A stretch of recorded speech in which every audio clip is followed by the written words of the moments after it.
நீங்க இதுவரைக்கும் சபைக்கே போகாத ஒரு நபரா இயேசு கிறிஸ்துவ பற்றி உங்க வாழ்க்கையில ஆழமா அறிந்து கொள்ளணுமா?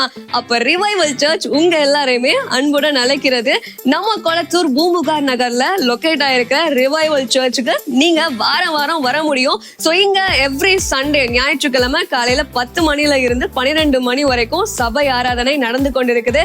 சோ நீங்க எல்லாருமே இந்த ஆராதனையில குடும்பமா கலந்து கொள்ளலாம். அது மட்டும் இல்லங்க, ஒரு மாதமும் 2வது சனிக்கிழமையில நம்ம ரிவைவல் சர்ச்ல தீர்க்க தரிசன எழுப்புதல் கூடுகை நடைபெறுது.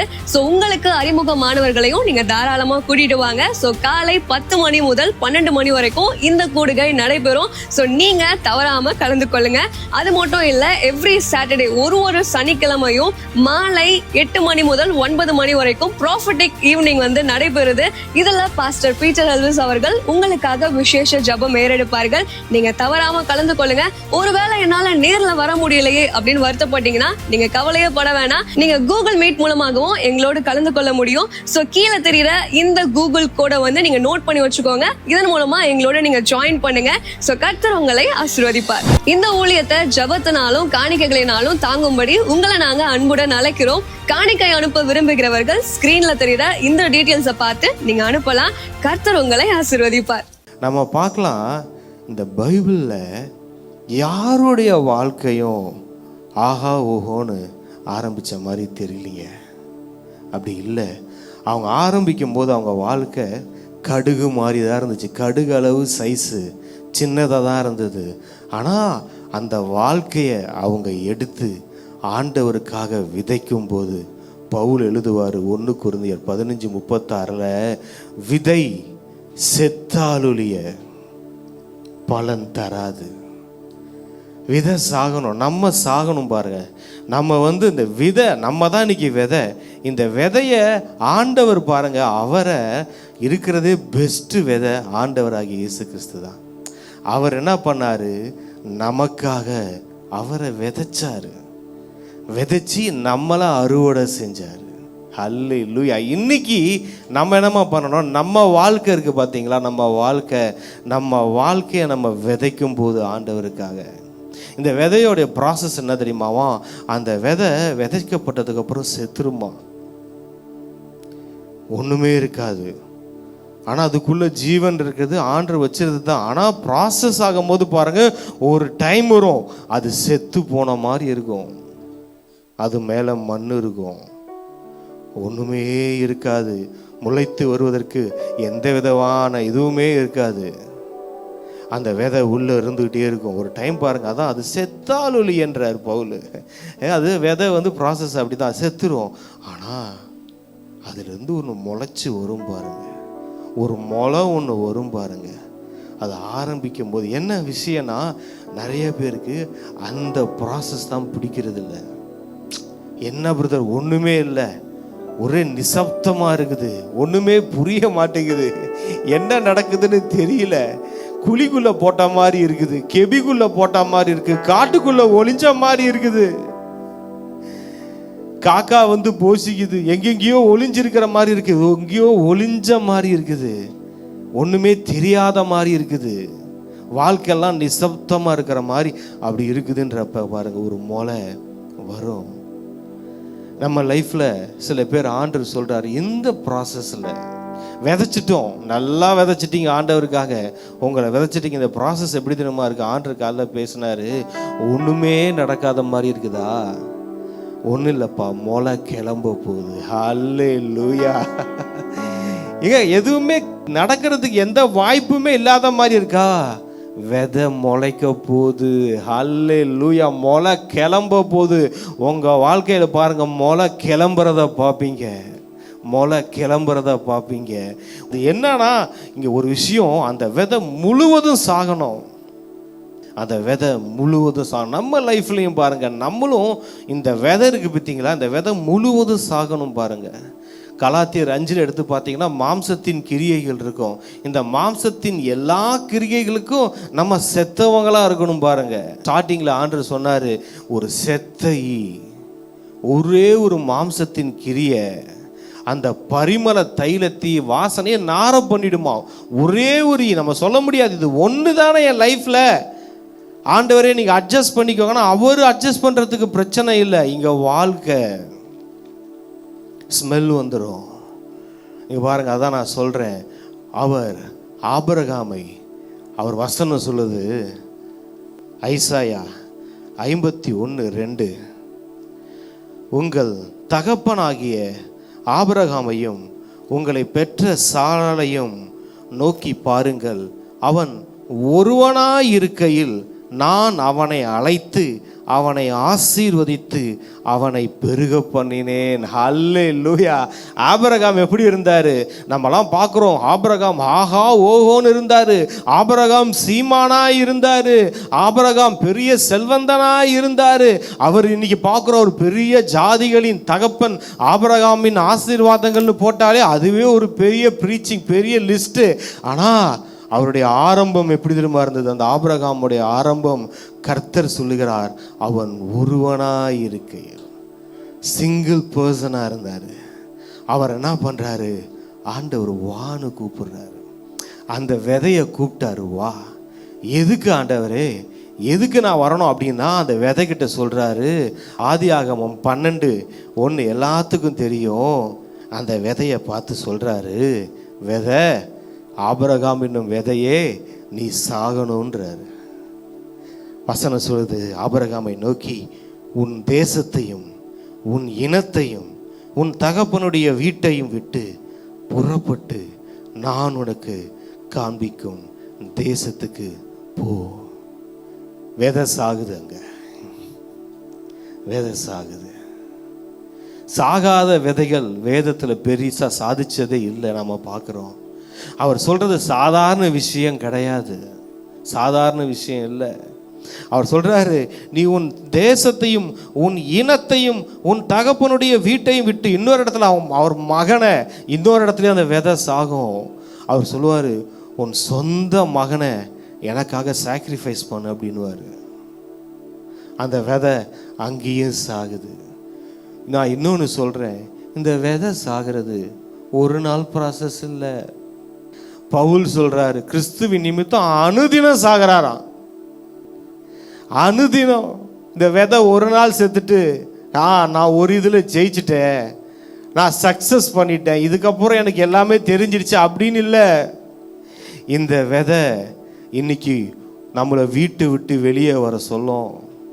நாளைக்கு அந்த விதை, இது உனக்கு ரொம்ப முக்கியமா, அதை எனக்கு சாக்ரிஃபைஸ் பண்ணுன்னு சொன்னோம்.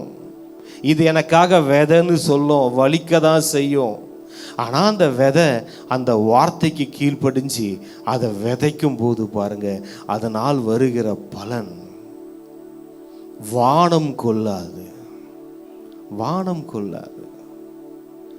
வானத்தை அப்படி அண்ணாந்து பார்த்தா வானத்தில் நட்சத்திரம் தான், அந்த மாதிரி தான் இருக்கும் ஆசீர்வாதம்.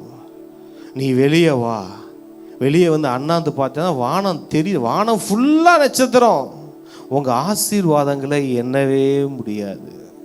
ஒரே ஒரு விஷயம் என்னன்னா, விதை சாகணும். அது செத்தால் ஒழிய அது உயிர்ப்பிக்க மாட்டாது. ஹல்லேலூயா. அந்த ஆண்டவராகிய இயேசு கிறிஸ்து என்ன விதை செத்துச்சு தெரியுமா? செத்து அது முளைக்கும் போது ஏற்கனவே செத்து இருந்தவங்களையும் உயிரோடு எழுப்பிடுச்சு. ஹல்லேலூயா. நம்ம விதை செத்து முளைக்கும் தெரியுமா? நம்ம மட்டும் முளைக்க மாட்டோம்.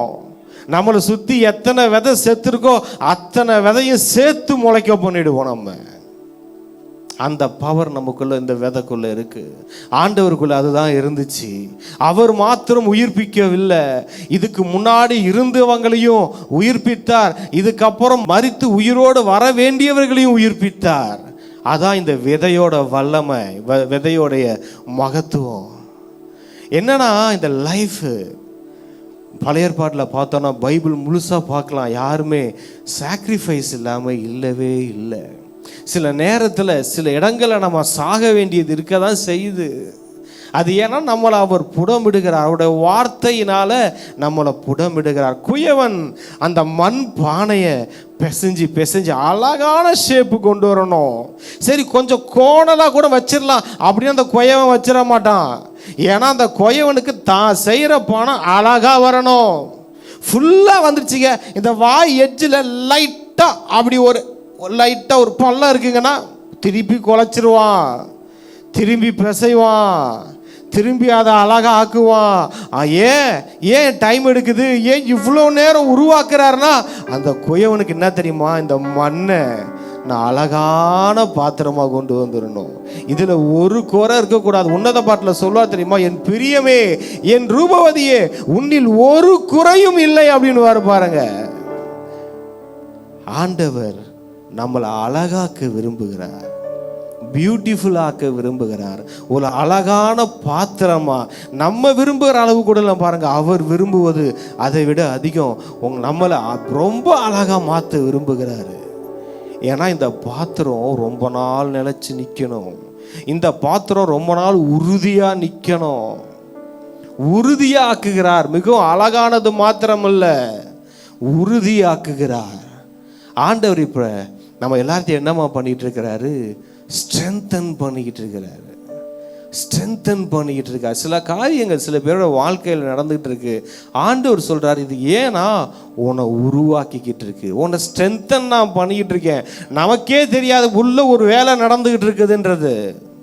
உங்க உள்ளான ஆவியில ஒரு ஒர்க் நடந்துகிட்டு இருக்கு. ஏன்னா இந்த ஆவியானவர் நம்ம பார்க்குறோம், அவர் சும்மா இருக்கிறவர்ல, அவர் உள்ளுக்குள்ள வல்லமையாய் கிரியை செய்கிற ஆவியானவர். சாதாரண கிரியை இல்லை, பவர்ஃபுல் கிரியை, பவர்ஃபுல்லா ஏதோ பண்ணிக்கிட்டு இருக்கிறாரு. நம்ம கண்ணு பார்க்காம இருக்கலாம், காது கேட்காம இருக்கலாம், நம்ம உணராம இருக்கலாம், ஆனா உள்ள நடக்கிற வேலை இருக்கு தெரியுமா, இந்த ஆவியானவர் செய்யற வேலை இருக்கு தெரியுமா, அது பவர்ஃபுல் ஒர்க்கு. பவர்ஃபுல்லா ஒரு ஒர்க்கு நமக்குள்ள நடந்துகிட்டே இருக்குது. அது வெடிச்சு வெளியே வரும் பாருங்க, எரிமலை மாதிரி. அப்போ தெரியும் அந்த உலகத்துக்கு, அந்த மரத்துல குருவி ஏன் வரல, பறவை ஏன் வரலன்னா, விதை நம்ம முளைச்சி அழகான ஒரு மரமாக வரும்போது, அதில் கனிகள் வரும்போது பறவைகள் தானாக வந்துடும். நம்ம விதை முளைச்சி மரமாகி அது பூத்து காய்த்து கனியாகும் போது இருக்கிற பறவைகள்லாம் தானாக வரும். எந்த பறவைக்கும் விதையை வீசி கூப்பிட வேண்டிய அவசியம் இல்லை. ஒன்றே ஒன்று, இந்த விதை அதோடைய ப்ராசஸில் இருந்துக்கிட்டே இருந்துட்டாலே போதும். விதை அதோடைய ப்ராசஸை செஞ்சுக்கிட்டே இருந்துட்டாலே போதும், வேற எதுவும் தேவையில்லை. மற்ற ப்ராசஸ் எல்லாம் அவர் பார்த்துக்குவார், ஆண்டவர் பார்த்துக்குவார். ஹல்லேலூயா. அதை பார்க்குறோம். அடுத்த வசனத்தை எடுத்து படிக்கலாம். எபிரேயர் 11:12 பார்க்குறோம். விசுவாசத்தினாலே சாராலும் வாக்குத்தத்தம் பண்ணினவர் உண்மையுள்ளவர் என்று எண்ணி கற்பந்தரிக்க பலனடைந்து வயது சென்றவளாயிருந்தும் பிள்ளை பெற்றாள். ஹல்லேலூயா. இங்கே பாருங்க, இங்கே ஒரு வதை செத்துச்சு. என்ன தெரியுமா, அவங்க லைஃப்லாம் இறந்தது ஒரு பக்கம், கர்ப்பம் செத்துருச்சிங்க. கர்ப்பம் இல்லை, கர்ப்பம் மறித்துடுச்சான். இப்போ நல்லா யோசிச்சு பாருங்க, நம்புவதற்கு எதுவுமே இல்லை. ஆபிரகாமை பார்த்தா அவர் சரீரம் செத்துடுச்சு. இங்க சாரால பார்த்தா சாராலோட கர்ப்பம் செத்துருச்சு. எங்க செத்து போன கர்ப்பம், இதுக்கப்புறம் நம்மளால என்ன பண்ண முடியும், நமக்குன்னு இருந்த ஒன்னே ஒன்று அதுவும் போயிடுச்சு. டோட்டலா அவங்க லைஃப் பார்த்தீங்கன்னா டெத்து தான், ஒண்ணுமே இல்லை தான். அவர் எல்லாவற்றையும் ஆண்டோடைய வாக்கை நம்பி வார்த்தையை நம்பி வந்தார், எல்லாவற்றையும் விட்டு வந்தார், எல்லாவற்றையும் விட்டு சொந்த பந்தம் எல்லாரையும் விட்டுட்டு ஆண்டோடைய வார்த்தையை நம்பி வந்து பார்த்தா அவருக்கு வாக்குத்தத்தம் பண்ணாததெல்லாம் இருக்குது ஆபிரகாம் கிட்ட. ஆனா அந்த ஒன்று சொன்னாரு பார்த்தீங்களா, அதுதான் இல்லை. அவரை ஆசீர்வதிப்பேன் பெருக அப்புறம் எல்லாம் செஞ்சாரு.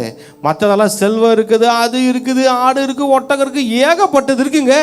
இந்த ஆண்டவர் ஒன்று சொன்னாரு பார்த்தீங்களா ஈசாக்கு, அது இல்லைங்க, அதுதான் இல்லை. முக்கியமே அது இருக்க மாட்டேங்க, ஆனால் எல்லாமே இருக்கு. இப்போ நம்ம நல்லா சொல்றோம், பிரதர் எல்லாமே இருக்குதுங்க, ஆனால் ஆண்டவர் ஒன்று சொன்னாரு பார்த்தீங்களா, அதுதாங்க இல்லை, அதுதாங்க நடக்க மாட்டேங்குது. அப்பனா நல்லா தெரிஞ்சுக்கோங்க, அது நிச்சயம் நடக்க போகுது, அது நிச்சயம் நடக்க போகுது. நல்லா பார்த்துக்கோங்க. அதாவது வாக்குத்தத்தம் கிட்டத்தட்ட ஆபிரகாம் கிட்ட பேசுவார். என்னன்னா, உன்னுடைய 4வது தலைமுறையில் அவங்க எகிப்துலேருந்து திரும்ப இஸ்ரேலுக்கு நான் கானான் தேசத்துக்கு கூட்டிகிட்டு வருவேன், இஸ்ரேலுக்கு கூட்டிகிட்டு வருவேன்னு சொல்லுவார். அப்போ பார்த்தீங்கன்னா வாக்குத்தத்தம் கொடுக்கும்போது அதுக்கு அகைன்ஸ்டாக எதுவுமே இல்லை பார்த்துக்கோங்க. ஏன்னா அந்த சூழ்நிலை வேற. இவங்கெல்லாம் போவாங்க, அடிமைகளாக இருப்பாங்க, திரும்ப வருவாங்கப்பா அப்படின்னு எப்போ ஒரு வார்த்தை வந்துச்சோ அடுத்த 600-700 வருஷத்தில் சாத்தான் அந்த வாக்குத்தத்தம் நிறைவேறக்கூடாதுன்னு பார்வோனை கொண்டு அந்த ஜனத்தை அடிமைப்படுத்துவோம், அவங்கள இன்னும் சிறுமப்படுத்துவோம், அவங்கள ஒன்றுமே இல்லாமல் ஆக்கிறதுக்கும் எவ்வளோ முயற்சி செஞ்சான். என்னன்னா, இந்த வாக்குத்தத்தம் கொடுத்துட்டீங்களா ஆபிரகாமுக்கு, உங்கள் ஜனத்துக்கு, அதை அகைன்ஸ்டாக என்னென்ன பண்ணாமோ எல்லாமே பண்ணான். அதிக நேரம் வேலையை கொடுத்தான், அவங்களுக்கு சாப்பாடை கொடுக்கல, எப்படியாவது இவனுக்கு திரும்பி இங்கிருந்து அடிமை நோக்கத்திலேருந்து வெளியே போயிடக்கூடாது, என்னென்ன செய்ய முடியுமோ எல்லாமே செஞ்சாங்க. என்னன்னா சொல்கிறேன் கேட்டுக்கோங்க, உங்கள் வாக்குத்தத்தத்துக்கு எதிராக தான் எல்லாமே நடக்கும். ஆண்டவர் வார்த்தை கொடுத்துருக்கிறாருல, இதை செய்வேன்னு சொன்னார்ல, நல்லா யோசிச்சு பாருங்க, அது நடக்கிறதுக்கு வாய்ப்பே இல்லாத மாதிரி தான் இருக்கும். அப்போனா நீங்கள் ஒன்று தெரிஞ்சுக்கலாம், அதுக்கு நிச்சயம் நடக்கும்னு. அடுத்த 600-700 வருஷத்தை பாருங்க, அந்த ஜனங்களை அடிமைப்படுத்தி 4 தலைமுறையில் இவரிலிருந்து ஈசாக்கு, யாக்கோபு, யோசேப்பு, அதுக்கப்புறம் போனீங்கன்னா 400 வருஷம், கிட்டத்தட்ட ஒரு 700 வருஷத்துக்குள்ள சாத்தான் பிளான் பண்ணிட்டாங்கன்னா இந்த வார்த்தை நிறைவேறக்கூடாது, என்னென்ன பண்ணணுமோ அதுக்கு எல்லாத்தையும் ப்ரிப்பேர் பண்ணி வச்சான். இவர் ஒன்றும் பண்ணலை. அந்த டைம் வந்தது, வாக்குத்தத்தம் நிறைவேறியது. ஹல்லேலூயா. ஏன்னா நம்ம கடவுள் சகலத்தையும் அதினதின் காலத்தில் நேர்த்தியாய் செய்கிறது. நேர்த்தியாய் அழகா செய்வார், சிறப்பாக செய்வார். ஒன்றே ஒன்று சொல்கிறேன், அதாவது எல்லாத்துக்காகவும் ஜெபம் பண்ணுங்க, இந்த வாக்குத்தத்தங்களுக்காகலாம் ஜெபம் பண்ணாதீங்க.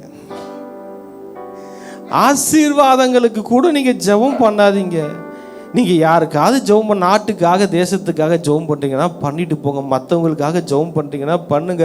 ஆண்டவரே, இந்த வாக்குத்தத்தம் சொன்னீங்களே, நீங்கள் கொடுக்க மாட்டீங்களா ஆண்டவரே, கொடுக்க மாட்டீங்களான்னு கேட்காதீங்க. நேற்று ப்ரொஃபட்டிக் ஈவினிங்கில் சொன்னேன், பணம் இருந்தால் தான் வாழ்க்கை நடக்கும், பணம் இருந்தால் தான் வீடு வாங்க முடியும் பிரதர், பணம் இருந்தால் தான் கார் வாங்க முடியும். பணம் பணம் பணம்னு இருக்காதீங்க. பணத்தால் கொடுக்க முடியாத நல்ல வாழ்க்கையை ஆண்டவராகிய இயேசு கிறிஸ்துவால் கொடுக்க முடியும். நீங்கள் பணத்தை எவ்வளோ பணத்தை நீங்கள் வச்சு என்னத்தை வாங்க முடியும்? ஆனால் ஆண்டவர் கூட இருந்தால் தேசங்களையே வாங்கலாங்க.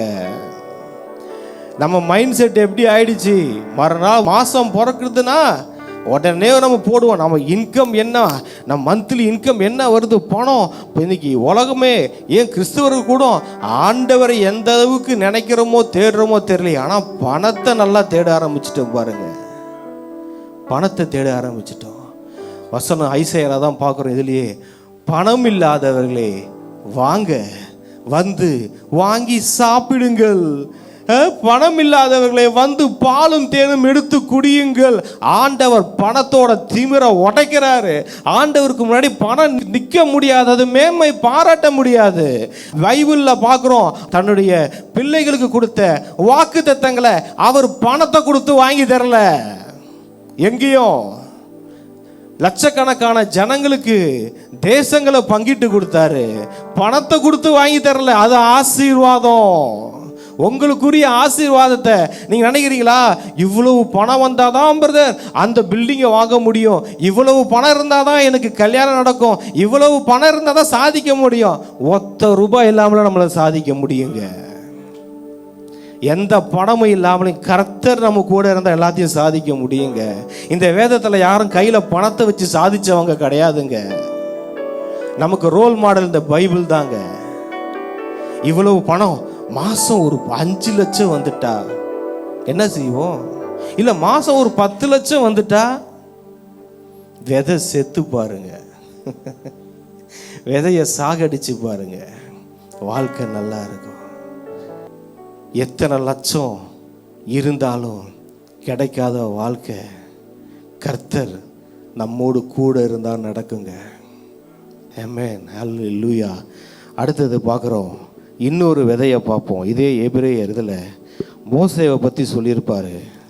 எபிரேயர் 11:24 விசுவாசத்தினாலே மோசே தான் பெரியவனான போது பார்வோனுடைய குமாரத்தியின் மகன் எண்ணப்படுவதை வெறுத்து அநித்தியமான பாவ சந்தோஷங்களை அனுபவிப்பதை பார்க்கிலும் தேவனுடைய ஜனங்களுடைய துன்பத்தை அனுபவிப்பதையே தெரிந்து கொண்டு இனி வரும் பலன் மேல் நோக்கமாயிருந்து, இப்ப பலன் இல்லை தெரிஞ்சுக்கோங்க, இனி வரும் பலன் மேல் நோக்கமாயிருந்து எகிப்தில் உள்ள பொக்கிஷங்களிலும் கிறிஸ்துவின் நிமித்தம் வரும் நிந்தையை அதிக பாக்கியம் என்று எண்ணினான். அல்லேலூயா. அரண்மனை வாழ்க்கைங்க, அரண்மனை சாப்பாடுங்க, அரண்மனையில் இருக்கிற மெத்தைங்க. ஆனா எல்லாவற்றையும் இழக்கிறார். தனக்கு ஒரு ஐடென்டிட்டி இருந்தது, அதை வெறுக்கிறாரு. எனக்கு தேவையில்லை, இந்த ஐடென்டிட்டி எனக்கு தேவையில்லை, பார்வோனுடைய குமாரத்தியின் மகன்ற ஐடென்டிட்டி எனக்கு வேணாம். அப்புறம் அதை வெறுத்தாரு. பார்த்தீங்களா? தன்னுடைய ஜனத்துக்காக ஆண்டவர் அவனுக்கு ஒரு ஐடென்டிட்டியை கொடுத்தாரு. அல்லேலூயா. மோசே யார் தெரியுமா? என்னோடு முகமுகமாய் பேசுகிறவன் பேச வச்சாரு. அவனை போல பூமியில ஒரு மனுஷன் இருந்ததில்லைன்னு சொல்லுது. அப்ப அந்த காலத்துல கர்த்தருக்காக அந்த விதை செத்துச்சு பாருங்க. தான் ஐடென்டிட்டியை விட்டுச்சு, தன்னோட ஐடென்டிட்டியை விட்டு மறிச்சுது அந்த விதை. அரண்மனை வாழ்க்கை யாருங்க விட முடியும்? நான் யோசிச்சு பார்த்தேன், நான் ஒருவேளை அந்த இடத்துல இருந்திருந்தேன்னா கூட யோசிக்க வேண்டியதை தான் இருக்குது. அந்த காலத்தில் இந்த பீட்டர் பிறந்திருந்தா நல்ல லைஃபுங்க. ஆஹா, பார்த்தீங்களா ஆண்டவர் என்ன? நான் என்ன நினைப்பேன், அவர் இப்படி இஸ்ரேல் ஜனங்களாம் கஷ்டப்பட்டுட்டு இருக்காங்க, அந்த இடத்துல கஷ்டப்பட்ட என்ன ஆண்டவர் கொண்டு வந்து அரண்மனையில் உட்கார வச்சிட்டார். நன்றி ஆண்டவர், என்ன நல்லா வச்சுட்டீங்க ஆண்டவரே, என்ன காப்பாற்றிட்டீங்க. அவங்கெல்லாம் கஷ்டப்படுறாங்க, பாவிங்க ஆண்டவரே, என்ன மொத்தவங்க கிருபை ஆண்டவரே. பார்த்தீங்களா, நான் ஏன் அரண்மனை வாழ்க்கையில் வாழணும், நான் நல்லா ஜாலியாக தானே இருக்கிறேன் அப்படின்னு இல்லாமல் அவர் எடுக்க சொன்னது தான் பாருங்க, அழகாக இருக்குது. அநித்தியமான பாவ சந்தோஷம். அரண்மனையில் அந்த வாலிப வயசில் அவருக்கு தேவையான எல்லா பாவங்களும் அங்கே இருக்கும். அவர் எல்லா லைஃப்பை என்ஜாய் பண்ணலாம்.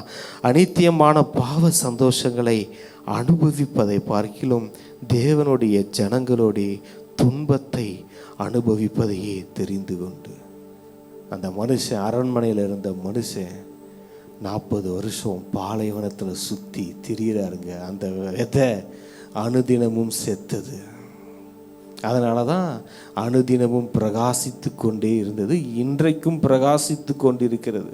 எத்தனை வருஷங்கள் ஆனாலும் அந்த விதை அன்னைக்கு மரித்து உயிர்த்ததுனால அப்போ இருந்த லட்சக்கணக்கான ஜனங்களுக்கு பிரயோஜனமாக இருந்தது மாத்திரம் அல்ல, இன்னைக்கு எத்தனையோ 1000 வருஷங்கள் கழித்தும் அந்த விதையின் மரத்தின் கனிகளை நாம் சாப்பிட்டுக்கிட்டு இருக்கோங்க. அதுதான் ஒரு தேவ மனுஷனுடைய வாழ்க்கை, அதுதான் ஒரு தேவன் பிள்ளையோடைய வாழ்க்கை. இன்னைக்கு ஆபிரகாம் தன்னை விதைச்சதோடைய ஆசீர்வாதங்களை நம்ம புசித்துட்டு இருக்கோம். நம்மளும் ஒரு பறவையாக அந்த மரத்தில் உட்காந்து அதை சாப்பிட்டுக்கிட்டு இருக்கோம். அன்னைக்கு மோசே தன்னை விதைச்ச விதையோடைய அறுவடையை இன்னைக்கு நம்ம பார்த்துக்கிட்டு இருக்கோம் நம்ம லைஃப்பில். அவங்க லைஃப் மூலியமாக எத்தனையோ சத்தியங்களை நம்ம கற்றுக்கொண்டு இருக்கிறோம்.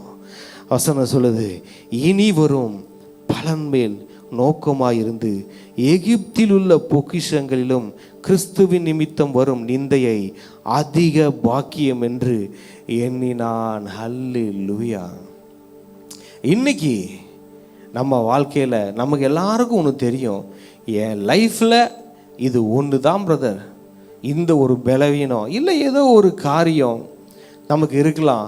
அந்த இடத்துல நம்ம என்ன ஆகணும்னா நம்ம சாகணும் பாருங்க. அவர் பவுல் சொல்லுவார், 15:36 எடுங்க. பேதுரு 1 கொரிந்தியர் 36 படிக்கிறேன். புத்தியினனே, நீ விதைக்கிற விதை செத்தாலுளிய உயிர்க்க மாட்டாதே.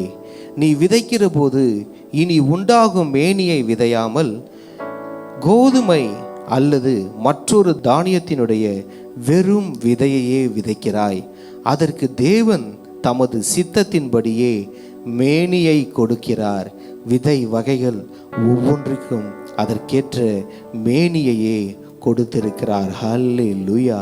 வசனம் 37 பாருங்க. நீ விதைக்கிற போது இனி உண்டாகும் மேனியை விதையாமல் கோதுமை அல்லது மற்றொரு தானியத்தினுடைய வெறும் விதையையே விதைக்கிறாய். அதற்கு தேவன் தமது சித்தத்தின்படியே மேனியை கொடுக்கிறார். ஹல்லேலூயா. இந்த விதைக்கும் போது என்ன தெரியுமா, நம்ம என்ன நினைச்சிரோம், விதைக்கும் போது நமக்கு கொஞ்சம் வலிக்கும் பாருங்க. ஐயோ, அவங்க சொன்னாங்க பார்த்தீங்களா, பெஸ்ட்டு, இது கொஞ்சம் நல்லா இருக்கு, இதை நான் எப்படி ஆண்டவருக்காக விட முடியும்? எல்லா ஊழியக்காரங்களும் எடுத்துக்கலாம், வேதத்தில் எல்லா மேன் ஆஃப் காடும் அவங்க பார்த்தீங்கன்னா விட்டு வர்றது, என் சொந்த குடும்பத்தை நான் விடணும், என் பிள்ளைய நான் விடணும். எலிசாவை பார்த்தீங்கன்னா அவர் அவங்க தாய் தகப்பன்னு சொல்கிறாரு, நான் போய் ஒரு கிஸ் பண்ணிட்டு வந்துடுறேங்க, நான் கிஸ் பண்ணிட்டு வந்துடுறேன். போகிறாரு, போய் அதுதான் அதை உடைக்கிறாரு, உடைச்சி எல்லாத்துக்கும் விருந்து பண்ணுறாரு, தாய் தகப்பனை கிஸ் பண்ணிட்டு வந்துடுறாரு. வலிக்க தான் செய்யும் விதை. ஆனால் இந்த விதை அதுக்காக ஸ்டெப் எடுத்து வரும்போது பாருங்களேன், அந்த விதைக்கு இவர் ஒரு மேனியை கொடுக்கிறார். ஹல்லேலூயா, ஹல்லேலூயா. விதையாக இருக்கிற வரைக்கும் ஒரு மேனிங்க, ஆனால் அது முளைச்சி வரும்போது அதுக்கு வர மேனி வேற. ஹல்லேலூயா, ஹல்லேலூயா. எல்லாரும் எழுந்து நிற்போமா? நன்றி ஆண்டவரே, நன்றி இயேசப்பா, நன்றி. கிறிஸ்துவுக்காய் இழந்தவர் எவரும் தரித்திரர் ஆனதில்லை, அது சரித்திரமும் இல்லை. எஸ் ஆண்டவரே, நீர் எங்களோடு பேசிக்கொண்டிருக்கிறார். ஆண்டவரே, எங்கள் வாழ்க்கை எங்களுக்கானது மாத்திரம் இல்லை, நாங்கள் உமக்குரியவர்கள், உமது ராஜ்யத்திற்குரியவர்கள். ஆண்டவரே, இன்னும் நாங்கள் எங்கெங்கெல்லாம் சாகணுமோ, சுயம் பாட்டு இருக்கு, சுயம் என்னில் சாம்பலாய் மாற சுத்தாவியே என்னை நிரப்பும். ஆண்டவரே, எங்களுக்குள்ள அந்த ஃப்ளஷ், இன்னும் சுயம் மாம்சத்தின் கிரியைகள் எங்கள் வாழ்க்கையில் வேணாம் ஆண்டவரே, வேணாம் வேணாம் ஏசப்பா. இன்னும் நாங்கள் எந்தெந்த ஏரியாலெலாம் சாகணுமோ ஆண்டவரே, எல்லா ஏரியாவிலையும் நாங்கள் சாக விரும்புகிறோம். நீங்கள் வாழுங்க. பீட்டர் வாழ வேணாம், இயேசு வாழட்டும். அப்பா, நீங்கள் எங்களுக்குள்ள இருந்து நீங்கள் வாழுங்க. கிறிஸ்து இயேசு மகிமையின் நம்பிக்கையாய் நமக்குள் வாசம் செய்வதே அந்த ரகசியம். அவர் நமக்குள் வாழ ஆசைப்படுகிறார். நம்ம வாழ்ந்து வாழ்ந்து வாழ்ந்து நம்ம வாழ்க்கையை கெடுத்தது போதும். நம்ம வாழ வேணாம், நம்ம மாம்சம் வாழ வேணாம், ஆண்டவரை வாழ வைப்போம். நம்ம சிந்தனையில், நம்ம பேச்சில், நம்ம பார்வையில், உச்சந்தலை முதல் உள்ளங்கால் வரை நாம் இயேசுவை வெளிப்படுத்துகிறவர்களாக வாழுவோம். அவரை வெளிப்படுத்துவோம். நம்மளை வெளிப்படுத்தி ஒரு பிரயோஜனமும் இல்லை. நம்மளை இந்த உலகத்துக்கு காட்டுறதுனால எந்த பிரயோஜனமும் இல்லை. ஒரு பாயிண்ட்டு கூட நம்ம தேவ ராஜ்யத்துக்கு எதுவும் செய்ய முடியாது.